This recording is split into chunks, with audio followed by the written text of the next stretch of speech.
the homeowners were probably like, all those poor children. Yeah. They do not need this house. It might, They have no idea what they're about. They're having a baby. Let's leave them Uh-huh. alone. We can't pick it them. might have been passive aggressive grace that they made that decision for you because of what they had in it. Being a person that was looking for a house several years ago, we came across this place in Coolville, Ohio. You know where that is? In between, All right. Yep. in between Belpre and in between Belpre and Athens. And I mean, when you see it, it's just perfect. You know, it's got the big front lawn, the big driveway that snakes up the hill to the top, and then at the top there was this beautiful log cabin, and we were sold the second we saw it. And I was like, it has to be this one. I want it. I love it. Everything about it's perfect, and we need to make sure we get this place. We didn't. What kind of bullet did we dodge not getting a log cabin? Log cabins are awesome. They're what dreams are made of on the surface, but if you they require pockets. What you save on insulation and everything else, and you get an aesthetic value. You have to trade that for wood, even though it's dead and kiln dried and everything. It's still Needs love. it's a living product. Like it is capable to fungus infections. Insects are interested in burrowing. Everyone wants to get warm in the winter, including insects and birds. And where are insects going to go? They're going to travel towards wood, and they go for anything that's improperly maintained. And so there's just a handful of. I mean, it's more than a handful. 2 handfuls. Yeah, of things that could go wrong. If you got the pockets to stay on the maintenance cycle, I mean, you're running a pretty heavy maintenance cycle of about, I mean, really 3 to 5 years. And that's not always in the seal or in the coatings, but it's also in the chinking, and the insects and making sure things are sealed off. So it just kind of, anything out there, you can't escape nature. It is durable, it's well insulated, it's beautiful, but in order to stay that way, it needs to be properly maintained on a regular basis. And that's a chore. I mean, you can go on same size house, you could do an estimate, and let's just say, well, an even number, $10,000. That's how much a regular house of this caliper is going to cost. For $10,000, you're probably going to get, if it were just the trim, so just the soffit, things like that, maybe around the windows, front porch, back porch. So a pretty big house, right? If you were going to get a log cabin, first of all, you're not going to just do the soffit. You're going to have to do everything. And if it's been so many coatings worth already, and it's starting to get darker, and just all of the indications of we're going to have to strip this, that cost is unreal. You can go at that in different ways. You can throw walnut chips at it, through a blaster. Blast it, yeah. And you can do that. You don't have to use walnut chips, but that's environmentally like probably the best. You can use coal slag, whatever you want to do. But needless to say, you have to bring that down, environmentally the safest way. And that in itself, thousands of, I mean, Yeah. I say thousands. I really mean, you're over the 10 grand mark almost inevitably. I mean, right away. Let's say, I mean, just in general though, I mean, to paint a door 1 coat, call it $20. To paint it 2 coats, $40. To strip a door, whether it has 2 coats or 40 coats on it, you're looking at easily $300. So just scale that. Now it's not that drastic. There's higher production systems, and Kevin talks about blasting it with that walnut shell to remove those coatings. But yeah, things can get trapped back in there. I mean, I don't want to exhaust this conversation just right out the get-go, because each of these are a mile deep. But yeah, to all the homeowners are like, they look at the caption and they're like, all right, we're going to learn all these great things about our cabin home that we're about to buy. But so a lot of them have been treated with oil, and this is the tip of the spear. But a lot of them have been treated with oil, and oil is not available in the state of Ohio anymore. So essentially, if you hire, you can hire an out of town contractor to come and bring that in and do that. But now you're paying logistics and transportation costs and everything else on top of something that's already pricey. And it still might be questionable by, you know, if the project legal were to get, standpoint. yeah, if the project were to get audited or OSHA comes in or EPA comes in. EPA, yeah. Yeah, I am just, you don't know what the implications would be hiring an out-of-state contractor. Eventually, it's all going away. All oil-based products are going away for the most part. But so anyhow, those are a few of the things to consider, and I'm sure this is a loaded question, and we'll go into other places. So yeah, in a nutshell, they're great. Would I love to live in one? Absolutely. Down in Tennessee, South Carolina, plant me down there in a log home. But I'm also going to have a couple million sitting in the bank to make sure I can buy my what once was 2 years ago $150 a week grocery bill. Now it's $300 a week. Yeah. That 15% inflation that they tell us about, it's like it's a lot more than that. So anyhow, it requires a lot of maintenance. Yeah, I was going to say the original answer to the original question was absolutely yes, you did dodge a bullet. Because I remember looking back then, you know, because we bought the house we're in now instead of that one. Not because we chose against it. If they would have picked us, we would have moved in a heartbeat without knowing what we had to do to this place. You guys would have been on cloud nine until about a year or two down the road. Exactly. And, you know, we would have been in this situation of maintenance twice already with a kid. Yeah. And, you know, not really knowing who to call to get it figured out. And this is before I started working with you guys. So I wouldn't have had the thought to even have the thought. You know what I mean? Everything that you do for us would be free, is what you're Exactly. Forever. saying. You could go find a log cabin house right now. I Mhm. heard you're moving, right? You're selling the house, Trying to, yeah. and we can work this thing out still. Okay. Well, I'll keep that in mind should I not want to get any more paychecks. You have to sign that contract in blood. Yeah, we're already close enough. Yeah. The Yeah, thing is with that, I'll tell you, just to get a little bit deeper into it, we love this place so much. We wrote a letter to the owner and we were like, we are about to have a child in September. We're looking for a solid place that we can call home. We were getting all Hallmark on them too in this letter. And you know, we were trying to get this place. We wanted it. That was the spot. And you know, somebody outbid us. But thank I would say though, Lord. yeah, and they were probably, the homeowners were probably like, all those poor children. Yeah. They do not need this house. They have no idea what they're about. They're having a baby. Let's leave them alone. We can't pick It them. might have been passive aggressive grace that they made that decision for you because of what they had in it. Yeah. You know, you don't see them a lot because they're very intentional. So you talk about the land and the driveway and Yeah, it sounds gorgeous. whoever builds it, you know, and has the pockets to build it, you know, it's like a classic car. You can restore them and bring them back to beauty, but you're never going to get the money out of you're never going to get the money you put into the vehicle out of it unless you have a production system and everything. So, and it's a labor of love, and it's you know, your own slice of heaven. You just, you know, you got to pay for it. Yeah. Yeah. I mean, you can, yeah, that production thing is important on the car. You can flip a car, but it's going to cost you an arm and a leg, and you better hope that the people that are doing it for you have got it down to spec. Yeah, And, and it's a desired car. Then out of like a 1 of 3 or something. yeah, and out of 100 potential buyers, only 2 of them qualify. Yeah, exactly. Yeah. But you're right. That bidding process is always a good thing too. Sometimes I look at it as a God thing. I didn't have the money for it. I'm kind of mad, you know, that I didn't get the bid. I still think about that place. What on earth could we do? I mean, you walk in, it had that, you know, enormous glass front on the house that, you know, just has the view of the trees. It doesn't look like Coolville when you're up on top of this hill. Right.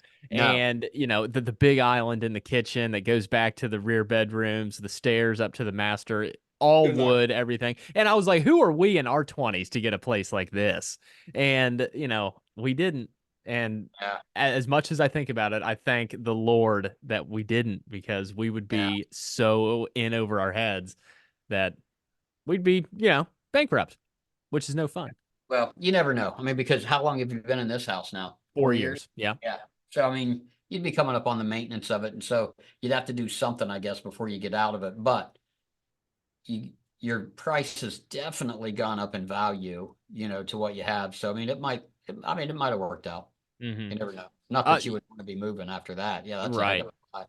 Yeah. And I mean, is there a way to extend it a little bit? Is there a way that, is there a system that you guys can put in place? I know the Cedar Home that we did video on several months ago now, probably, close to a year, maybe more.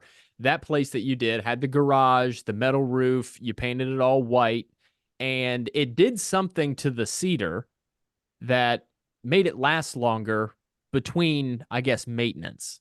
So, Right. is there something you can do to put a little more time between maintenance? So the 3 to 5 year mark is ideal. We've seen them go without maintenance for 10 years, and it's not like the house is going to collapse on itself. There are still, I mean, I would assume that they've had, the regular pest checks and everything like that. That doesn't cost an arm and a leg to treat that. But at that point, though, you are looking at a strip, and it's a compounded cost. So it's not like the house is going anywhere or is going to collapse on itself. But we are in this, I talked about oil-based coatings going out the window. With cedar, well, first it all comes to prep and cleaning. So on logs and wood, you have fungus and you have mold and mildew, and especially on those kiln dried logs, they have more places to hide. So all that's got to be completely killed. And so the best thing, oil does penetrate wood deeper, has a tendency to last longer. It has an aspect to it that as it ages, it yellows more. But it's a better product. But in saying that, your cleaning process has to be thorough also, because when you put oil over top of that, you essentially trap what's on the surface of the wood.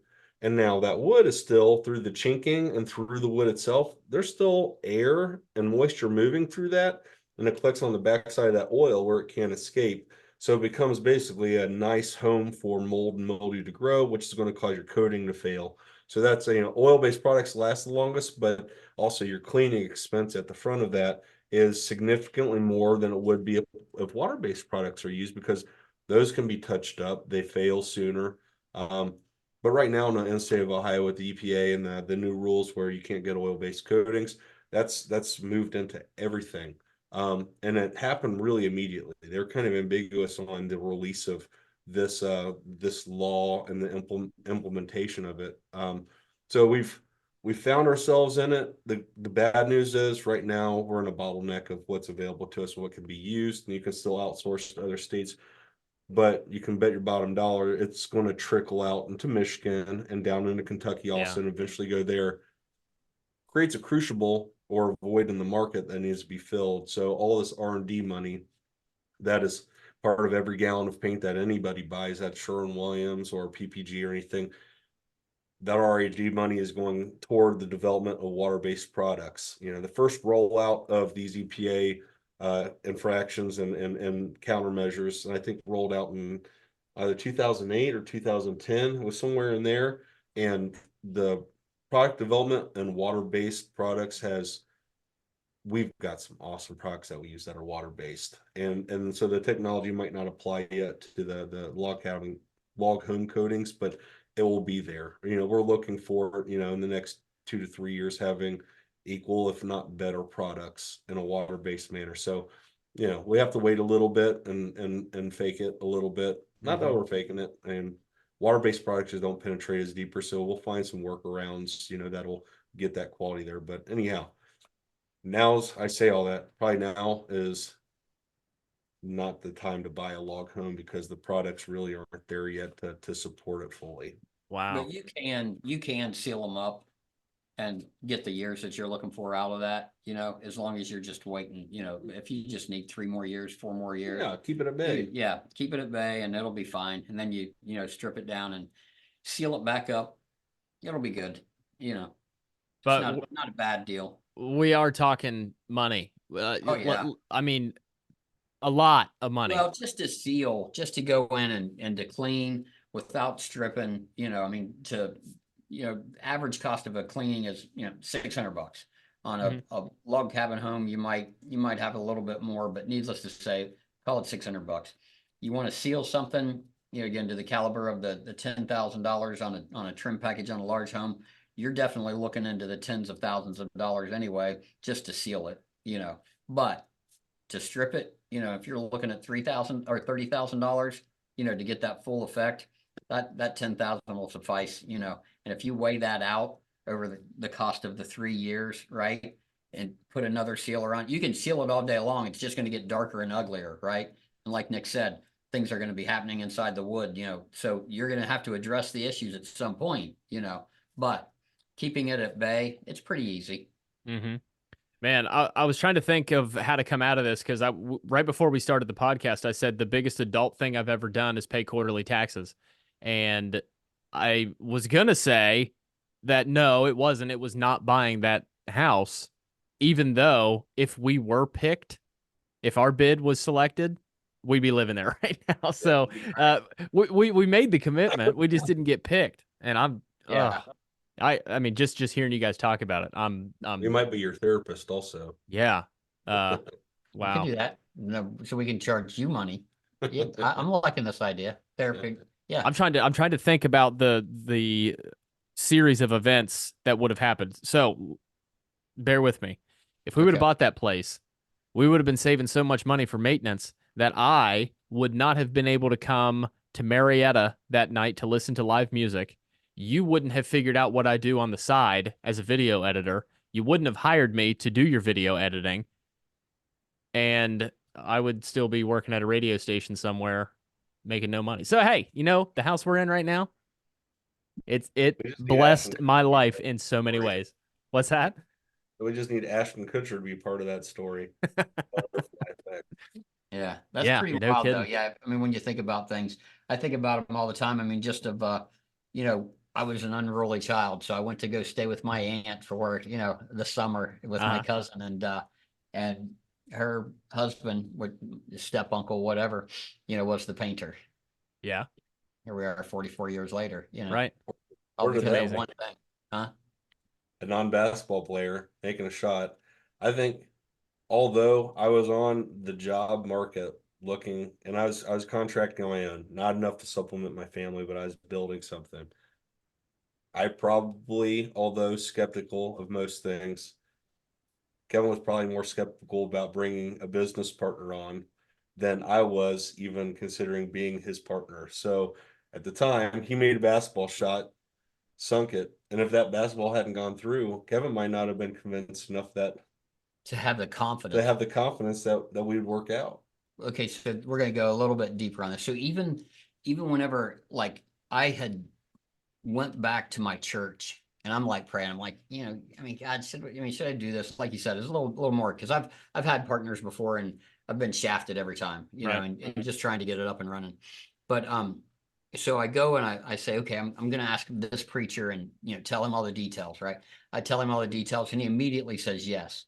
I'm like, all right. I said, that's confirmation, right? I'm good there. Mhm. Well, there's something that it says in the Bible about different yokes. Like you shouldn't marry if there's all kinds of different things in business. You shouldn't be a business partner with somebody that's not equally yoked to you in the setting of Christ.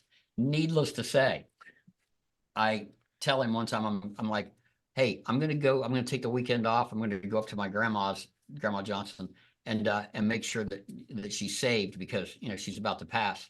And he looked at me and he says, saved? What do you mean? And I'm like, oh my gosh, I've yoked up with somebody unequally, the whole deal, right? Yeah, since then Nick's been, saved, baptized, and had his own personal relationship with Christ. So I mean, totally different, but that's what God had in mind. I mean, I'd have never dreamed that, but just all of the little things that, because I would not have, like if you would have bought that house, you might not be here, and if I Yeah. would have even known about that, well, yeah. So anyway, Garth Yeah, Brooks I wrote mean, a song about that. It comes up. Unanswered prayers. right. you 'Cause never know. your Mhm. path led to Kevin, whose path was telling him to not go with somebody that wasn't this way. It's tough, but it's that whole mysterious ways kind of thing. Yeah. Mhm. Yeah. Yeah. Well, I'll tell you what, guys. from log cabins to business and so much more in between. We have officially run out of time because we were kind of screwing around a little bit at the beginning of the recording, and we did run out of time. Kevin Silliman and Nick Goebel, founders of the Ohio Painting Company. Good advice all the way around, letting people know things they didn't even know they wanted to know here on the Ohio Painting Company podcast. So, guys, thanks so much. We'll talk next week. All right. All right, Thanks, thanks, Brett. brother. See you, buddy.